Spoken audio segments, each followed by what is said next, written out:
उसको देखें और महसूस करें। माननीय अध्यक्ष महोदय, प्रदेश की सरकार में अभी सम्मानीय विधायक, विपक्ष के विधायक बोल रहे थे कि डीजल और पेट्रोल का पूरे विगत 5 सालों में हम विपक्ष में थे, संगठन में काम करते थे, आए दिन हम वेट कम करने के लिए कलेक्टर और एसडीओ के धरना प्रदर्शन करते थे, लेकिन पिछले 5 साल में आपके मुख्यमंत्री जी ने पेट्रोल और डीजल पे 1 पैसा कम नहीं किया। आज आप डीजल और पेट्रोल आप भी भरवाते हो, आपकी भी बचत हो रही है, आप भी कम पैसे देके पेट्रोल और डीजल भरवा रहे हो। आज गैस के दामों में कमी हुई है। आज जल जीवन मिशन की बात करें, अभी सभी सम्मानीय साथीगण कह रहे थे कि पिछली सरकार ने जल जीवन मिशन में बहुत घोटाला किया। ये घोटाले तो जब देश आजाद हुआ और कांग्रेस की सरकार बनी 1947 के बाद में लगातार इन्होंने घोटाले किए हैं। इन्होंने न कोई आकाश छोड़ा, न कोई पाताल छोड़ा, हर जगह भ्रष्टाचार। कॉमनवेल्थ गेम हो, चाहे इतनी लंबी श्रृंखला है कि अगर पूरी मैं उसकी बताऊं तो 2 घंटे लगेंगे। माननीय अध्यक्ष महोदय, हमारे प्रदेश में औद्योगिक विकास के लिए माननीय मुख्यमंत्री जी ने अर्थव्यवस्था को $350 बिलियन तक ले जाने का जो लक्ष्य रखा है, पहले कार्यकाल में 35 लाख करोड़ का जो निवेश जो राजस्थान में होगा, पूरे राजस्थान की काया पलट होगी। हमारी सरकार वादों पर विश्वास नहीं करती है, काम में विश्वास करती है। जिस प्रकार ईआरसीपी का काम आपके शासनकाल में नहीं हुआ, मैं कोई आरोप प्रत्यारोप की राजनीति नहीं करता, लेकिन पानी प्रदेश की 8 करोड़ जनसंख्या को पानी मिले, उस निमित्त ईआरसीपी के माध्यम से पूरे प्रदेश में आधे जिलों में पीने का पानी मिलेगा, लेकिन उसके साथ में किसानों को सिंचाई का पानी भी मिलेगा। हमारी सरकार ने जो रामजल सेतु लिंक परियोजना के रूप में उसका नामकरण किया है, अब आप चिंता नहीं करें, इस वर्ष खूब राजस्थान में बारिश हुई है, भूमि का जल स्तर बढ़ा है, अगले वर्ष भी खूब बारिश होगी। अब किसी भी विधानसभा में पानी की कोई कमी नहीं रहेगी। हमारे मंत्री जी कन्हैयालाल जी बैठे हैं, जल जीवन मिशन के माध्यम से हर गांव और ढाणी में नल के माध्यम से शुद्ध जल पहुंचाएंगे। और इस प्रदेश में 17 जिलों में 4 लाख हेक्टेयर में सिंचाई और 3 करोड़ से अधिक आबादी को पेयजल मिलेगा। माननीय अध्यक्ष महोदय, पूर्व प्रधानमंत्री स्वर्गीय अटल बिहारी वाजपेयी जी का एक संकल्प था, लक्ष्य था कि देश में नदियों को जोड़ा जाए, कहीं अकाल नहीं पड़े और कहीं बाढ़ नहीं आए। उस सपने को साकार किया है देश के यशस्वी माननीय प्रधानमंत्री मोदी जी ने और प्रदेश के यशस्वी मुख्यमंत्री माननीय भजनलाल जी ने, जो नदियों को जोड़ने का काम हाथ में लिया है। हर विधानसभा में, हर गांव में जो बड़े बांध है, तालाब है, उसमें नदियों का पानी आएगा, किसानों को साल भर सिंचाई के लिए पानी मिलेगा। ऐसा राज्य सरकार ये काम कर रही है। हमारी सरकार ने देश में 2027 तक किसानों को दिन में बिजली मिले। अभी कह रहे थे माननीय विपक्ष के सदस्य कि लाइट नहीं आ रही है।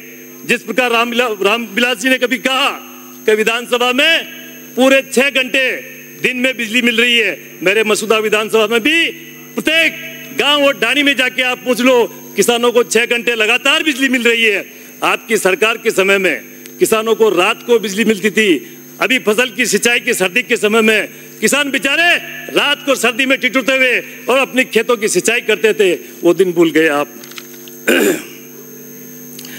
पीएम सूर्यघर मुफ्त बिजली योजना, जब हमारे राजस्थान में, प्रदेश में तो सूर्य भगवान की बड़ी मेहरबानी है, इससे पूरे प्रदेश में जो आने वाले समय में जो बिजली का संकट है वो संकट मिटेगा।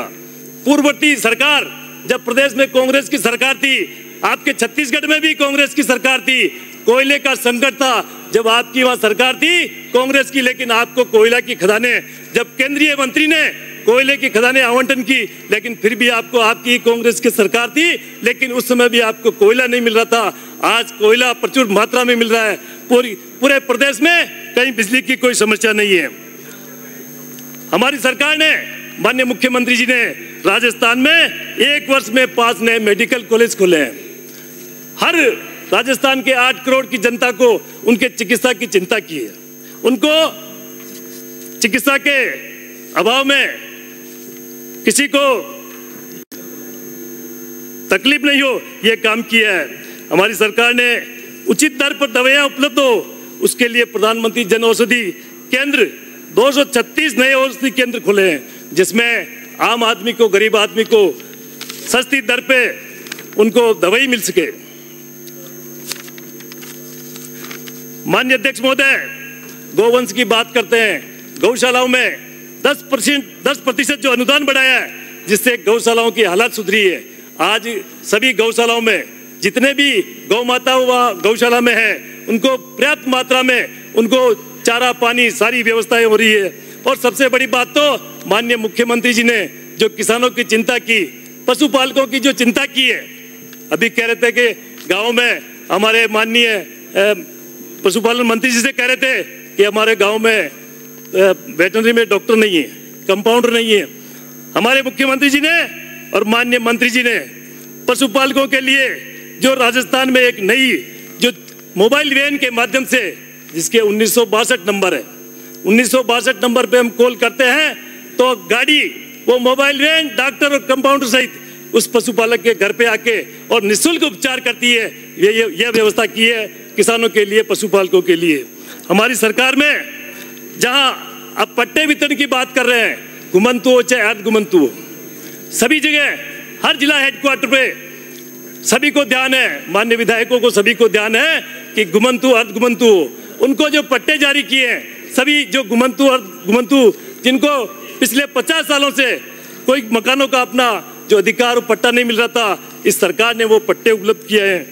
इसके अलावा स्वामित्व योजना ड्रोन के माध्यम से खेतों के नक्शे तो हमारे राजस्व रिकॉर्ड में अंकित है, लेकिन आबादी में जिसका भी मकान है उसका आबादी का एक नक्शा बना है ड्रोन के माध्यम से, उसका भी एक स्वामित्व प्रमाण पत्र इस सरकार ने सभी को अभी पिछले कुछ दिनों में वो उनको सबको मिले हैं।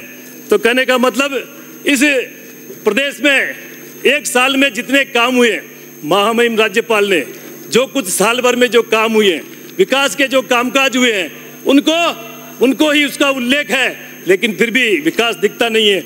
चिकित्सा के क्षेत्र में हो चाहे ऊर्जा के क्षेत्र में हो, सभी क्षेत्र में काम हुआ है। यहाँ शुद्ध जल नल के माध्यम से पहुंचे, इसके लिए सरकार, माननीय मुख्यमंत्री जी पूरा प्रयास कर रहे हैं कि राजस्थान की 8 करोड़ जनता को, प्रत्येक और गांव और डाणी को घर में शुद्ध पानी नल के द्वारा पहुंचे, और ये काम अभी हमारी सरकार कर रही है। माननीय अध्यक्ष महोदय, हमारी सरकार ने एक वर्ष में ही 59,236 पदों पर नियुक्तियां दी है और 1,72,990 पदों पर भर्ती प्रक्रियाधीन है।